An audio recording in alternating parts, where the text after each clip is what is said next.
ನೀವು ಮಾತತ್ರ ಅಂಬೇಡ್ಕರ್ ಅಂಬೇಡ್ಕರ್ ಅನ್ನೋ ಹೇಳೋವಂಥವ್ರು ಇದಕ್ಕೆ ಯಾಕೆ ಅಂಬೇಡ್ಕರ್ ಅವ್ರಿಗೆ ವಿರುದ್ಧವಾಗಿ ಹೋಗ್ತಾ ಇದ್ದೀರಾ? ಮರ್ತು ಬಿಡೋಣ, ಅಂಬೇಡ್ಕರ್ನ ಸೋಲ್ಸಿದ್ದು ನೀವೇ. ಅಂಬೇಡ್ಕರ್ ಸಂವಿಧಾನದ ಕರಡು ರಚನೆಯಲ್ಲಿ ಬರಬಾರ್ದು ಅಂತ ಅವ್ರನ್ನ ಸೋಲ್ಸೋಕ್ಕೆ ಪ್ರಯತ್ನ ಮಾಡಿದ್ದು ನೀವೇ. ಅವ್ರನ್ನ ಮಂತ್ರಿಮಂಡಲ ರಾಜೀನಾಮೆ ಕೊಡೋ ಅಂತ ವ್ಯವಸ್ಥೆ ಮಾಡಿದ್ದು ನೀವೇ. ಅದು ಬಿಟ್ಬಿಡೋಣ. ಈಗ ಸಂವಿಧಾನ ಹಿಡ್ಕೊಂಡು ಹೊರಟಿದ್ದೀರಲ್ಲ, ಇದಕ್ಕೆ ನೀವು ಉತ್ತರ ಕೊಡಬೇಕಾಗ್ತದೆ.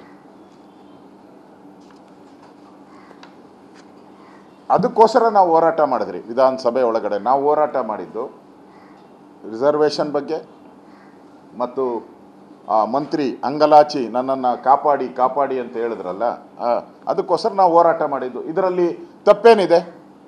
ನಾವು ಬಿ ಜೆ ಪಿಗೋಸ್ಕರ ಏನಾರು ಹೋರಾಟ ಮಾಡಿದ್ರ? ಯಾವುದಾದ್ರೂ ನಮ್ಮ ಶಾಸಕರ ಹಕ್ಕು ಬಗ್ಗೆ ಏನಾದರೂ? ನನ್ನ ಬಿಸ್ನೆಸ್ಗೆ GST ನೋಟಿಸ್ ಬಂದಿದೆ, ಏನ್ ಮಾಡ್ಬೇಕು ಅಂತ ಗೊತ್ತಾಗ್ತಿಲ್ಲ. ಇಮಿಡಿಯೇಟ್ಲಿ ಒಬ್ಬ GST ಎಕ್ಸ್ಪರ್ಟ್ ಹತ್ರ ಮಾತಾಡು. ಎಲ್ಲಿ ಹುಡುಕೋದು? ಬಾಸ್ ವಾಲಾ ಬಿ ದ ಬಾಸ್. ನಾವು ಸ್ಪೀಕರ್ ಪೀಠಕ್ಕೆ ಮೇಲೆ ಎತ್ತಿದ್ರ? ಇಲ್ಲ. ಎರಡೂ ಕೂಡ ಈ ರಿಸರ್ವೇಷನ್ ಸಂವಿಧಾನ ವಿರೋಧಿ. ಅದಕ್ಕೋಸ್ಕರ ಸಂವಿಧಾನವನ್ನು ರಕ್ಷಣೆ ಮಾಡಿ ಅಂತ ನಾವು ಹೋರಾಟ ಮಾಡಿದ್ದು. ಇದರಲ್ಲಿ ತಪ್ಪೇನಿದೆ? ಆ ವಿಚಾರನ ಇಟ್ಕೊಂಡು ನೀವು ನಮ್ಮ 18 ಶಾಸಕರನ್ನು ಗೌರವ ಅಂತ ಹೆಮ್ಮೆ ಇದೆ ನನಗೆ. ಆ ಶಾಸಕರ ಬಗ್ಗೆ ಹೆಮ್ಮೆ ಇದೆ, ಗೌರವ ಇದೆ. ಇನ್ನಷ್ಟು ಅವ್ರ ಬಗ್ಗೆ ನನಗೆ ಗೌರವ ಹೆಚ್ಚಾಗಿದೆ. ನನಗೆ ಈ ಥರ ಏಕಾಏಕಿ ಸ್ಪೀಕರ್ ಅವರು ಕಾಂಗ್ರೆಸ್ಸಿನ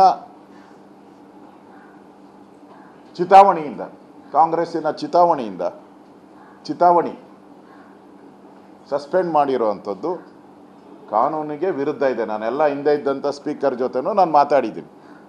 ಅವರೆಲ್ಲರೂ ಹೇಳಿದ್ರು ಯಾರೂ ಕೂಡ ಈ ಥರದ ಕೆಲಸವನ್ನು ಮಾಡಿಲ್ಲ. ಯಾವುದೇ ಸ್ಪೀಕರ್, ಕಾಂಗ್ರೆಸ್ ಅವರು ಕೆಲವು ಉದಾಹರಣೆ ಕೊಟ್ಟರು. ಯಾರೂ ಕೂಡ, ನಾನು ಕಾಗೇರಿಯವ್ನು ಕೇಳಿದೆ, ನೀವೇನೋ 1 ವರ್ಷ ಸಸ್ಪೆಂಡ್ ಮಾಡಿದ್ದೀರಾ ಅಂತ ಹೇಳ್ತಾ ಇದ್ದಾರೆ ಕಾಂಗ್ರೆಸ್ ಅವರು ಅಂತ. ನಾನು ಸಸ್ಪೆಂಡ್ ಮಾಡೇ ಇಲ್ಲ, ಒಂದೇ ವಾರ ನಾನು ಅತಿ ಹೆಚ್ಚು ಮಾಡಿರೋದು ಅಂತ ಹೇಳಿದ್ದಾರೆ. ಅಂದರೆ ನಮ್ಮ ಶಾಸಕರನ್ನು ಹೊರಗಿಟ್ಟು ನೀವು ಅಧಿವೇಶನ ನಡೆಸಬೇಕು ಅಂತ ಇದ್ದೀರಾ?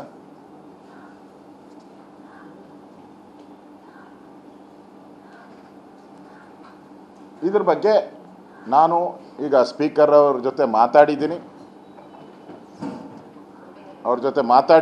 ಅವರು ಹಬ್ಬ ಮುಗಿದ ಮೇಲೆ ನಿಮ್ಮ ಜೊತೆ ನಾನು ಮಾತಾಡ್ತೀನಿ ಅಂತಲೂ ಹೇಳಿದ್ದಾರೆ. ನಾವು ತೆಗಿಲಿಲ್ಲ ಅಂದರೆ ನಮ್ಮ ಹೋರಾಟ ಇನ್ನಷ್ಟು ದೊಡ್ಡ ಹೋರಾಟವನ್ನು ನಾವು ಕೈಗೊಳ್ಳೋರಿದ್ದೀರಿ. ಈ ಎಚ್ಚರಿಕೆಯನ್ನು ನಾನು ಕಾಂಗ್ರೆಸ್ ಅವ್ರಿಗೆ ಕೊಡ್ತಾ ಇದ್ದೀನಿ. ಅದು ಹೇಗೆ ಅಧಿವೇಶನ ನಡೆಸ್ತಿರೋ ನಾವು ನೋಡೋಣ. ನಾವು ಜನರ ಪರವಾಗಿ ಹೋರಾಟ ಮಾಡಿರೋದು. ಇದರಲ್ಲಿ ಯಾವುದೇ ಸ್ವಾರ್ಥ ಇಲ್ಲ, ಯಾವುದೇ BJP ಆಗಲಿ ಇಂಡಿವಿಜುವಲ್ ಯಾವುದೇ ಇಲ್ಲ. ಇನ್ನು ಪ್ರಮುಖವಾಗಿ ಈ ಸದನದಲ್ಲಿ ನಾವು ಈ ಸರ್ಕಾರ ದಿವಾಳಿ ಆಗಿದೆ,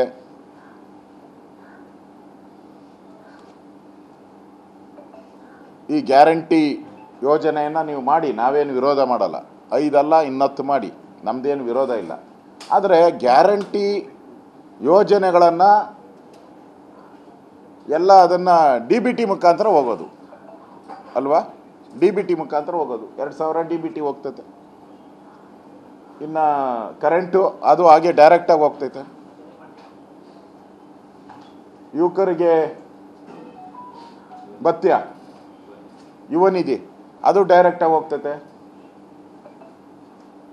ಇಲ್ಯಾಕೆ ಕಾಂಗ್ರೆಸ್ ಅವ್ರ ಪೂಜಾರಿಗಳು ಬೇಕಿಲ್ಲಿ? ಈ ಡೋಂಗಿ ಪೂಜಾರಿಗಳು, ಇಲ್ಲಿ ಕಾಂಗ್ರೆಸ್ಸಿನ ಡೋಂಗಿ ಪೂಜಾರಿಗಳು ಯಾಕೆ ಬೇಕು ಇಲ್ಲಿ? ಅವ್ರಿಗೆ ಸುಮಾರು 60 ಕೋಟಿ ವೆಚ್ಚ ಆಗ್ತೈತೆ ಡೈರೆಕ್ಟಾಗಿ ಸಂಬಳ ಮುಖಾಂತರ. ಇನ್ನು 60 ಕೋಟಿ ಅವ್ರ ಆಫೀಸ್ಗಳು ಮೇಂಟೆನೆನ್ಸು, ಅವ್ರಿಗೆ ಸುಣ್ಣ ಬಣ್ಣ ಎಲ್ಲ ಹೊಡೆಯೋದು, ಅದಕ್ಕೆ ಖರ್ಚಾಗ್ತೈತೆ. ಒಟ್ಟು 120 ಕೋಟಿ ಆಯಿತು. ಆಮೇಲೆ ಎಲ್ಲ ಇಲಾಖೆಯಲ್ಲೂ ಅಧಿಕಾರಿಗಳು, ಯಾವುದೇ ಇಲಾಖೆಯಲ್ಲಿ 60%ಗಿಂತ ಮೇಲೆ ಇಲ್ಲೇ ಇಲ್ಲ ಅಧಿಕಾರಿಗಳು, ಯಾವುದೇ ಇಲಾಖೆಯಲ್ಲೂ ಇಲ್ಲ. ಕೆಲವು ಇಲಾಖೆಯಲ್ಲಿ ಅನಿಮಲ್ ಹಸ್ಬೆಂಡ್ರಿ, ಸೆರಿಕಲ್ಚರು, ಅಲ್ಲಿ 20% ಇದ್ದಾರೆ, 80% ಖಾಲಿ ಇದೆ. ಈಗ ಇವರೆಲ್ಲರೂ ಮೀಟಿಂಗ್ಗಳು ತಗೊಳಕ್ಕೆ ಶುರು ಮಾಡಿದ್ರೆ ಆ ಅಧಿಕಾರಿಗಳೆಲ್ಲ ಹೋಗಿ ಅವರ ಮನೆ ಬಾಗಿಲಲ್ಲಿ ನಿಂತ್ಕೊಬೇಕು. ಮಾಡೋಕ್ಕೆ ಈಗಲೇ ರಾಶಿಗಟ್ಟಲೆ ಕೆಲಸ ಇದೆ. ಸರ್ಕಾರ ಇನ್ನೂ ಟೇಕ್ ಆಫೇ ಆಗಿಲ್ಲ. ಈ ಕಾಂಗ್ರೆಸ್ ಸರ್ಕಾರ ಇನ್ನೂ ಟೇಕ್ ಆಫೇ ಆಗಿಲ್ಲ. ಕೆಟ್ಟು ನಿಂತೋಗಿರೋ ಸರ್ಕಾರ ಇದು, ಕುಲುಗೆಟ್ಟು ಹೋಗಿರೋ ಸರ್ಕಾರ. ಇನ್ನು ಅಧಿಕಾರಿಗಳೆಲ್ಲ ಇವ್ರ ಮನೆ ಬಾಗಿಲಿಗೆ ಹೋದರೆ ಕೆಲಸ ಮಾಡೋರು ಯಾರು? ಆ ದೃಷ್ಟಿಯಿಂದ ಇದನ್ನು ನಾವು ಸದನದಲ್ಲಿ ಹೋರಾಟ ಮಾಡಿದ್ದೀರಿ. ಇದರಿಂದ ರಾಜ್ಯದ ಟ್ಯಾಕ್ಸ್ ಪೇಯರ್ಸ್ ಹಣ ಅವ್ರೇನು ಕೊಟ್ಟಿದ್ದಾರೆ, ಟ್ಯಾಕ್ಸ್ ಪೇಯರ್ಸು ನಮ್ಮನೆ ರಸ್ತೆ ಸರಿ ಹೋಗಲಿ, ನಮಗೆ ಕುಡಿಯೋಕ್ಕೆ ನೀರು ಸರಿಗೆ ಬರಲಿ, ನಮ್ಗೆ ಆಸ್ಪತ್ರೆ ಮೆಡಿಸನ್ಗಳು ಸಿಗಲಿ ಅಂಥೇಳಿ ಜನ ಟ್ಯಾಕ್ಸ್ ಕಟ್ಟೋದು. ಆದರೆ ಇವರು ಆಸ್ಪತ್ರೆಗೆ ಮೆಡಿಸನ್ನೂ ಇಲ್ಲ, ಆಸ್ಪತ್ರೆ ರೇಟ್ಗಳನ್ನೆಲ್ಲ ಜಾಸ್ತಿ ಮಾಡಿಬಿಟ್ಟಿದ್ದಾರೆ, ಡಬಲ್ಲು ತ್ರಿಬಲ್ ಮಾಡಿಬಿಟ್ಟಿದ್ದಾರೆ. ಈಗ ನೀವು ಸರ್ಕಾರಿ ಆಸ್ಪತ್ರೆಯಲ್ಲಿ ಎಲ್ಲರೂ ತಿಳ್ಕೊಂಡಿದ್ರು ಫ್ರೀಯಾಗಿ ಹೋಗ್ಬೋದು ಅಂತ. ಈ ಸರ್ಕಾರಿ ಆಸ್ಪತ್ರೆ ಹೆಜ್ಜೆ ಇಕ್ಬೇಕಾದ್ರೆ ಅಲ್ಲಿ ಕೌಂಟ್ ಇಟ್ಬಿಟ್ಟಿದ್ದಾರೆ, ದುಡ್ಡು ಕೊಟ್ಟು ಒಳಗಡೆ ಬನ್ನಿ. ಸರ್ಕಾರಿ ಆಸ್ಪತ್ರೆಗಳು ಈಗ ದುಡ್ಡು ಕೊಟ್ಟು ಒಳಗಡೆ ಬನ್ನಿ. ಹೇಗೆ ಪ್ರೈವೇಟ್ ಅವರು ಇದೆಯಲ್ಲ, ಮೊದಲು ಹೋಗಿ ರಿಸೆಪ್ಷನ್ನಲ್ಲಿ ಬರೆಸ್ಬೇಕು, ಆಮೇಲೆ ನೀವು ಅಡ್ವಾನ್ಸ್ ದುಡ್ಡು ಕಟ್ಟಬೇಕು, ಆಮೇಲೆ ಒಳಗಡೆ ಹೋಗ್ಬೇಕು. ಈಗ ಪ್ರೈವೇಟ್ ಆಸ್ಪತ್ರೆಗೂ ಸರ್ಕಾರಿ ಆಸ್ಪತ್ರೆಗೂ ಏನು ವ್ಯತ್ಯಾಸ. ನಾನು ಹೋಗಿದ್ದೆ ಜಯನಗರ ಆಸ್ಪತ್ರೆ, ಪ್ರಾರಂಭದಲ್ಲೇ ಕೌಂಟ್ರ್ ಇಟ್ಬಿಟ್ಟವ್ರು. ಅಲ್ಲೋಗಿ ರಿಜಿಸ್ಟ್ರೇಷನ್ ಮಾಡಬೇಕು, ಅಲ್ಲಿ ದುಡ್ಡು ಕಟ್ಟಬೇಕು, 30 ರೂಪಾಯಿ ದುಡ್ಡು ಕಟ್ಟಬೇಕು. ಯಾರೋ ಬಡವ ಅವನು, ಗತಿ ಇಲ್ದವನು ಅಂತ ಇಟ್ಕೊಳ್ಳಿ, ಅವನ ಹತ್ರ 30 ರೂಪಾಯಿ ಇಲ್ಲ ಅಂದರೆ ಅವನು ಒಳಗೋ ಅಡ್ಮಿಷನ್ನೇ ಇಲ್ಲ, ಅವನಿಗೆ